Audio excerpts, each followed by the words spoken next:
এখন আমরা cutting length বার করে দেখব। কাটিং লেন্থ বার করার কোড হচ্ছে IS 2502/1963। আমরা একটা শেপ নিয়ে নিয়েছি এখানে। এই শেপটার কাটিং লেন্থ বার করব। আমরা প্রথমত এগুলোকে পয়েন্টিং করে নিই। এটাকে A, এটাকে L লেন্থ, এটাকে B। অতএব CL cutting length is equal to A plus L plus B minus bend direction.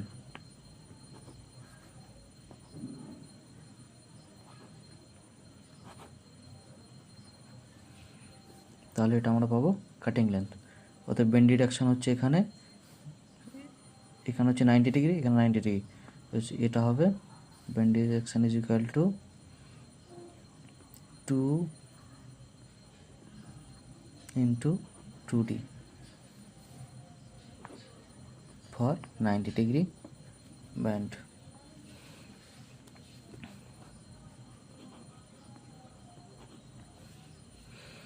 আর এটার ক্ষেত্রে আমরা এবার 2 নম্বর পয়েন্টে চলে আসবো। এটা নাম দেবো A, এটাকে নাম দেবো L। এটার কাটিং লেন্থ হবে A plus L minus bend direction.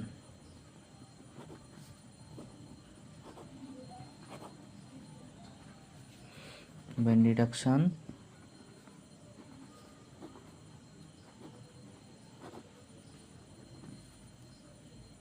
is equal to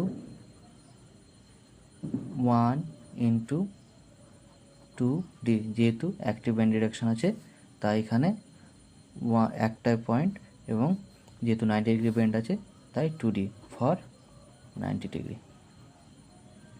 এখানে যেহেতু দুটো 90 ডিগ্রি ব্যান্ড আছে তাই 2 into 2D। একটি 90 ডিগ্রির ক্ষেত্রে ব্যান্ড ডিরেকশন হয় 2D। ক্লিয়ার?